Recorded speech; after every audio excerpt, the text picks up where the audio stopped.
राधे राधे महाराज जी, आपके चरणों में कोटि कोटि प्रणाम। महाराज जी, कल सुबह आपके आश्रम में सुबह कीर्तन सुनने से आंखों में आंसू आ गए।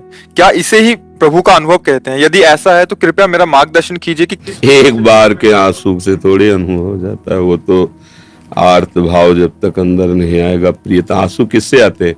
कभी कभी अंदर चिंतन और कुछ होता है, सात्विक भाव का वातावरण होता है तो आंसू आ जाते हैं। उसे प्रेम नहीं कहते।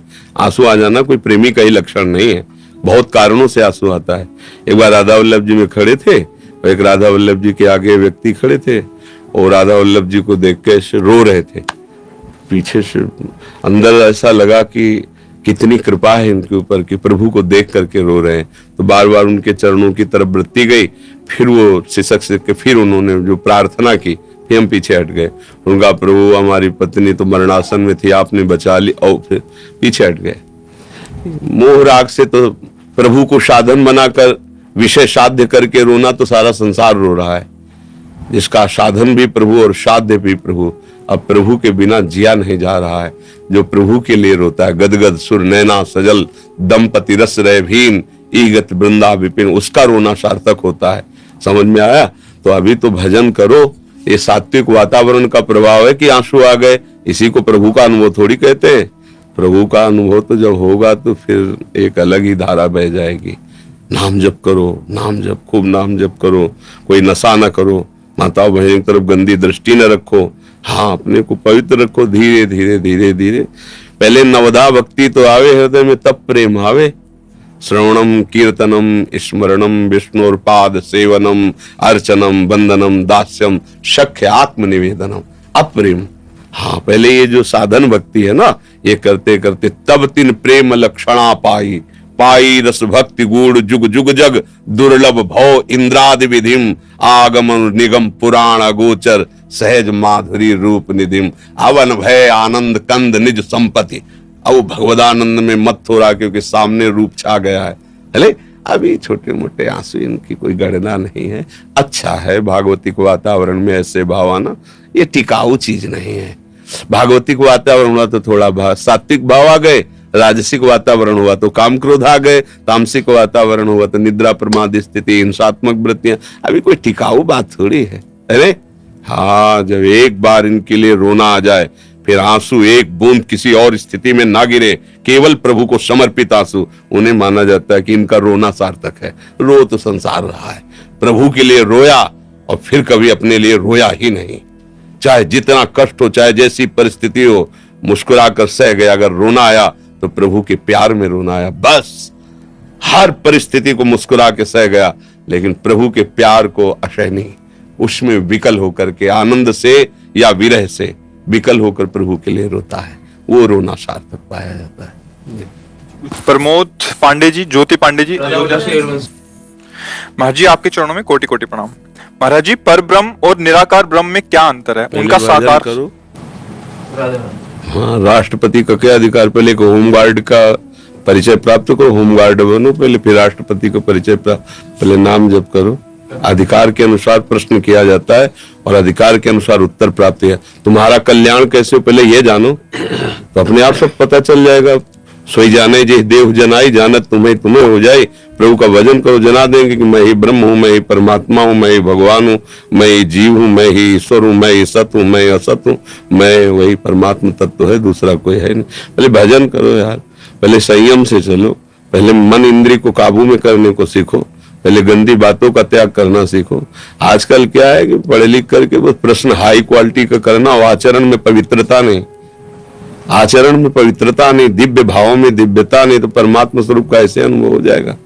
थोड़ी रज लेके माथे पे लगाओ वृंदावन की, ऐसे सूखा माथा लिए फिर प्रश्न कर रहे हो ब्रह्म हो पर ब्रह्म परमात्मा। तो पहले दासता लाओ, प्रभु के चरणों का आश्रय लेकर ही प्रभु को जाना जा सकता है। बुद्धिगत प्रभु कोई प्रकृति की वस्तु थोड़ी है कि जैसे हम संसारिक वस्तुओं की व्याख्या कर सके, ऐसे परमात्मा को अपनी बुद्धि, वो अतर्क है मन बुद्धि से।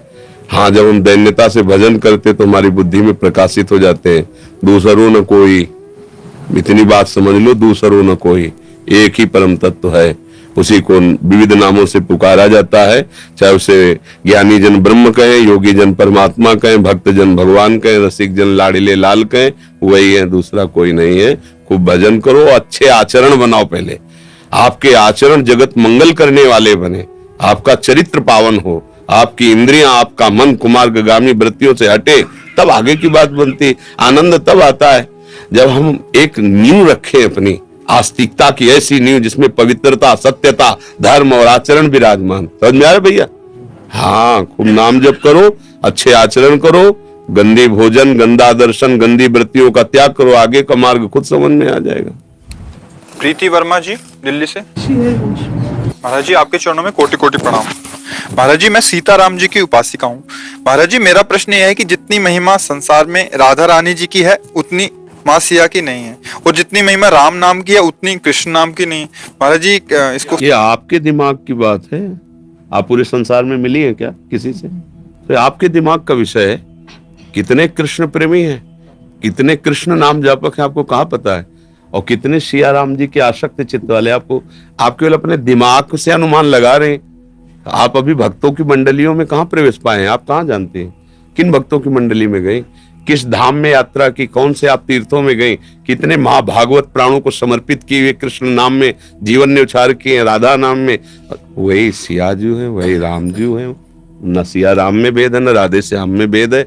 जहां जिसको प्रीति हो गई बात है। ऐसा नहीं कहते। आप फाइनल नहीं बोल सकती कि जितना राम नाम में प्रेमी उतना कृष्ण नाम में प्रेमी नहीं। तुलसीदास जी तरस गए, वृंदावन आए तो तरस गए।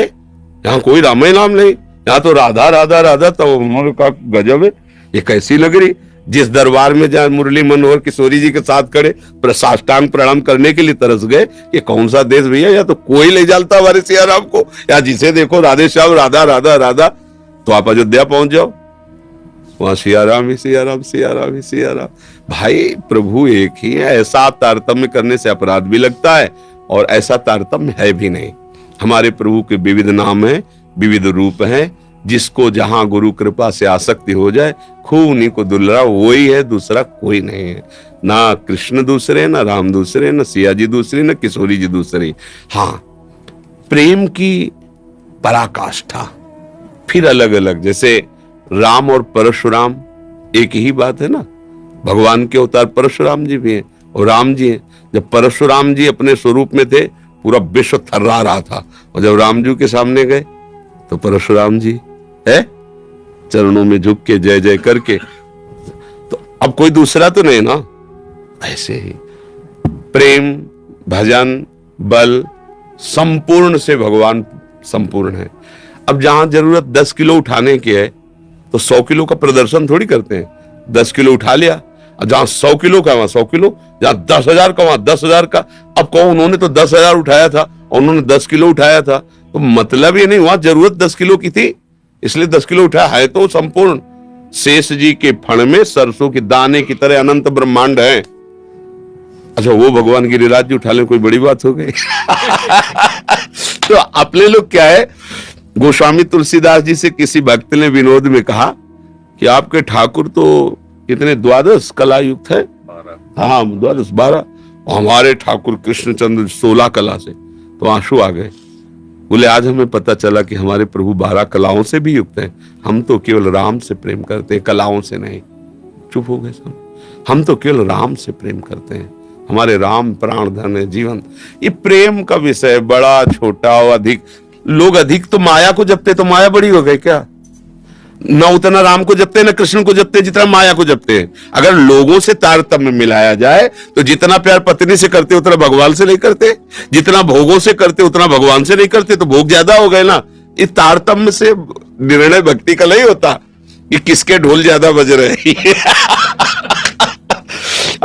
तो भाई ये बाहरी दर्शन से हम भक्ति का निर्णय नहीं कर सकते। ये तो बहुत ही मतलब उपास की बात हो जाएगी। ऐसे नहीं, प्रभु के सब नाम प्रिय, प्रभु के सब रूप प्रिय। प्रभु वही है, जहां जितनी लीला की आवश्यकता हो उतना दिखाया है भगवान ने। भगवान इतने सामर्थ्यशाली, आप समझो कि अनंत ब्रह्मांडों को अपने फण पे शेष रूप में एक दाने की तरह रखे। वो भगवान गिरिराज जी उठा रहे हैं, समझो।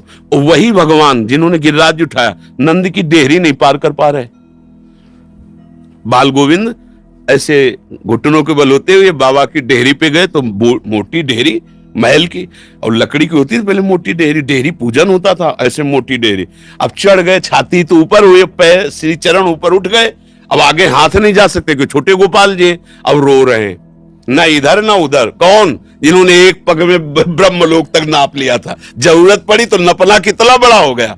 और नारद जी आए थे दर्शन के लिए, नारद जी ने देखा, दौड़ पड़े बिना दर, बोले नहीं तुम दूर रहो, ये सुख हम यशोदा मैया को देने के लिए कर रहे हैं। माँ माँ माँ दौड़ के आई, दासियों पर बिगो, अरे मेरा लाला गोद में उठाया, ऐसे छाती से। नारद जी देखते रह गए। तो अब कह दो कि ये बाल कन्हैया डेहरी भी नहीं पार कर पा रहे हैं, ये सुख देने के लिए सामर्थ्य कितनी है। शेष जी के सर पर सरसों के दाने की तरह रखा है, कोई फर्क नहीं पड़ रहा। अनंत ब्रह्मांडों का वजन, मतलब असीम अनंत सामर्थ्यशाली भगवान का जैसे स्वरूप है वैसे ही नाम है। राम बोलो, हरि बोलो, कृष्ण बोलो, सब उन्हीं के हैं। अब जिसकी जहां रति हो गई, जिसको जिस नाम से प्यार हो गया, अब आप जैसे आप राम जापक हो, राम नाम जापक हो, तो आपके लिए राम नाम ही सर्वस्व होना चाहिए। बस जम जाओ, उत्तम के बस असमन माही, सपने हो आन पुरुष जगनाई। मेरे लिए तो मेरे प्रभु ही सब कुछ है, और जो प्रभु गुरुदेव ने दिए हैं उन्हीं के नाम रूप में अपना जीवन समर्पित। छुटाई बड़ाई महिमा प्रसिद्धि ये तो सब बेकार की बातें हैं। अगर कोई राम नाम न जपे तो हम राम नाम की महिमा नहीं जानेंगे क्या? हम राम नाम नहीं जपेंगे क्या? बहुत लोग जप रहे हैं इसलिए हम जप रहे हैं क्या? अरे हमारा पर्सनल प्रेम है प्रभु से। कोई जपे या ना दे, कोई तो गाली दे रहा है तो हम भी देंगे क्या? कोई अपमान कर रहा है, कोई कुछ कर रहा है, तो हम उससे क्या प्रभावित होंगे क्या? क्या तुम सच्चिदानंद को डाउन कर पाओगे क्या? अरे तुम अपना ही नाश कर रहे हो। तो हमको अपनी भक्ति देखनी है, हमारे गुरुजनों ने जो हमें उपदेश किया हमें उसके अनुसार चलना है। देखो 1 करोड़ संसारी आदमी बोले और एक महात्मा बोले तो 1 करोड़ की समानता, मतलब एक उस महात्मा की वाणी से 1 करोड़ की समानता नहीं की जा सकती। भैया 1 करोड़ बोल रहे इनकी बात मान, नहीं, ये विषय सेवन करने वाले, इनका अनुभव 1 करोड़ का ठीक नहीं, लेकिन एक निर्विषय भगवत प्राप्त महात्मा बोल रहे उसकी बात माननी है। अगर एक भक्त बोल रहा है तो पूरा विश्व एक तरफ, भक्ति की वाणी एक तरफ। हमें भक्तों को देखना है। तो अगर आपको देखना है तो भगवान ने जहां जहां अवतार लीलाएं की हैं वहां का रंग है। आप जाओ, चित्रकूट जाओ, अयोध्या जाओ, देखो कैसे राम भक्त हैं। अब आओ वृंदावन, तो ये तो किशोरी जी का महल है, यहाँ तो डाल डाल और पात पात पे राधे राधे हो, यहाँ किसी के लिए चले यहाँ तो किसी भी उपासना को जय जय श्री राधे बोलना ही पड़ेगा। ये धाम है, महारानी जी का महल है, यहाँ तो बोलना ही पड़ेगा। तो कोई भी किसी भी उपासना को बाद में बोलना पड़ेगा जय जय श्री राधे। महारानी के महल में रह रहे हो, उनकी जूठन खा रहे हो, मैं जय जय बोलना पड़ेगा। तो ये भाव थोड़ा सा इसका सुधार किया जाए। हाँ, उसको अवधेश शर्मा जी। गुरुदेव आपके चरणों में कोटि कोटि प्रणाम। गुरुदेव, श्री जी का नाम जब कब नहीं कर सकते? मैं फौजी हूँ, समय के अभाव के कारण। नाम जप तो हर समय कर सकते हैं। नाम जप में कोई पवित्रता का विधान नहीं। नाम जप के लिए कोई ऐसा नहीं है कि आप ऐसे होकर के जपिए। हाँ, बूट पहने हुए खड़े हैं, जो मिला सो खा लिया, राधा राधा राधा राधा, कोई परेशानी नहीं। मंत्र जप के लिए थोड़ा शास्त्रीय विधान की जरूरत है। भगवान का नाम तो परम पावन है। अहो बत सुपचतो गरियान यज्जिभ्याग्ये वर्तते नाम तुभ्यम। वो नीच आचरण करने वाला, नीच आहार करने वाला, उसमें तो लिखा है कुत्ते का मांस खाने वाला भी परम पवित्र है जिसकी जिह्वा से भगवान का नाम उच्चारण हो रहा है। अहोबत सुपचतो गरियान, वो चांडाल जो कुत्ते का मांस खाता है और उसकी जिह्वा में भगवान का नाम विराजमान है। गरियान माने श्रेष्ठ होता है। अहोबत, अहो आश्चर्य है, आचरण तो इतने नीच है पर उसकी जिह्वा पे भगवान का नाम आ गया, अब इसका मंगल हो जाएगा। अहोबत सुपचतो गरियान या जिह्वाग्ये वर्तते नाम। उसने सारी तपस्या का फल प्राप्त कर लिया, उसने वेदाध्ययन कर लिया, उसने सारे तीर्थों का अवगाहन कर लिया, जिसने प्रभु का नाम अपने मुख पर विराजमान कर लिया। तो जैसी परिस्थिति वैसी परिस्थिति में भगवान का नाम जपना प्रारंभ कर दो। जैसी परिस्थिति चाहिए वैसी आ जाएगी वो नाम के बल से। हमें नाम नहीं छोड़ना, नाम जप प्रारंभ करो। ये दिव्यता जब अंदर जाएगी तो सब सुधार हो जाएगा। धीरे धीरे धीरे सब पवित्रता आ जाएगी। मंत्र के लिए शास्त्रीय विधान है। मंत्र तो जब रिटायर हो जाए तो फिर ले लेके अपने आप, ये एक दिनचर्या है, पर वो जब तक सेवा में रहे तब तक फिर नाम जप करता रहे और भगवान के आश्रित रहे। कब प्राण छूट जाए, कैसे छूट जाए, कुछ पता नहीं। अगर हम इंतजार करें कि रिटायर होंगे तब हम पवित्रता से भजन करेंगे तो वो समय मिले कि ना मिले, है नहीं। वैसे सबकी मृत्यु कब है किसी को पता नहीं है। फिर ये डिपार्टमेंट तो ऐसा है कब कहाँ भेज दिया जाए, कब क्या लीला हो जाए। इसलिए नाम जप तो करो ही, जैसी भी परिस्थिति हो नाम जप करो, मंगल ही होगा, अमंगल तो हो ही नहीं सकता है। महाराज जी मैं पहले हनुमान जी का भक्त था, बट अभी मैं राधा रानी की भक्ति करता हूँ। महाराज जी मैं हनुमान जी को भी भूल नहीं सकता। महाराज जी जिनकी कृपा से मुझे सब मिला है, महाराज जी मेरा मार्गदर्शन करें। मैं तो कौन रोकता कौन है खूब भाव कर कर के लगे रहिए, वो महाभागवत हैं, जब कृपा करेंगे तो एक जगह भाव रोक देंगे। वही है ना भाई, जैसे अंगुली पकड़ के हम चल रहे हैं, माँ चला रही, वो मंदिर ले जा रही, सब जगह ले जा रही, पर माँ है ना वही तो ले जा रही है। और वो जहाँ उचित समझेगी बैठाल देगी, बैठ जा तू, अब यहाँ निर्भय स्थान है, अब तेरा ये पक्का स्थान, तू बैठ, मैं जा रही हूँ किसी सेवाकार से, यही मिलना। तो ऐसे ही जो भी जिनकी हम आराधना करते हैं वो जब हमको अपने प्रिय स्थान पर पहुंचा देते हैं, कहते हैं हमारी सेवा हो गई, अब तू यहीं बैठ, यही निष्ठा जमा, अनन्य भाव से इन्हीं का वही आपको संकेत कर देंगे। छोड़ने का तो सवाल ही नहीं होता है।